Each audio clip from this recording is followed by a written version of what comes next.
महादेव। कहा है एक अदृश्य सत्ता है जिसको सारा संसार पागलों की तरह खोज रहा है।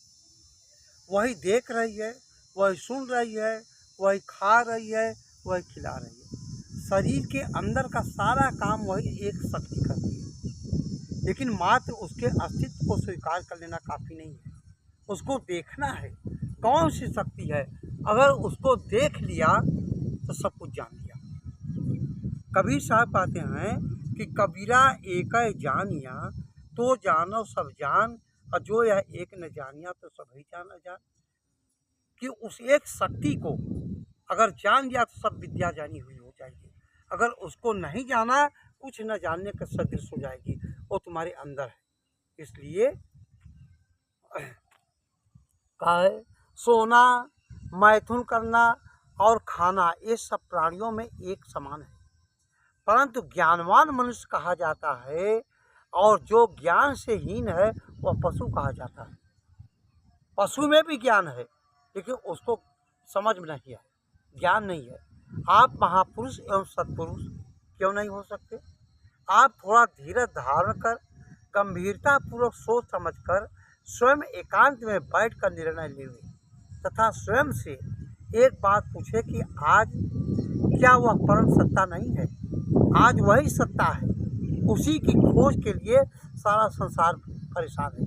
जो ध्रुव प्रहलाद, हनुमान, अंगद, सबरी, मीरा, शंकराचार्य, विवेकानंद आदि या ऐसे ही अन्य आध्यात्मिक महापुरुषों एवं तात्विक महापुरुषों जिनका नाम यहाँ छोड़ दिया गया हो या छूट गया हो, उन महापुरुषों और सत्पुरुषों जैसा भी महापुरुष और सत्पुरुष बनाने वाला वही परम सत्ता आज भी है। आज उसमें वह शक्ति सामर्थ्य नहीं है, वह अवश्य है। वही सदा रहने वाला, वही सर्वशक्तिमान है। उसके शक्ति सत्ता में कोई भी अपना दखल नहीं जमा सकता। वही एकमात्र परम प्रभु सबका है, सबके लिए है। वह जब जिसको जो चाहे बना दे, जितना चाहे दे दे, जहाँ चाहे वहाँ भेज दे। वह सर्वशक्तिमान एकमात्र वही परम प्रभु मात्र ही महापुरुषत्व और सत्पुरुषत्व प्रदाता है, और मोक्षदाता भी एकमात्र वही ही है। उसके सिवा दूसरा कोई नहीं।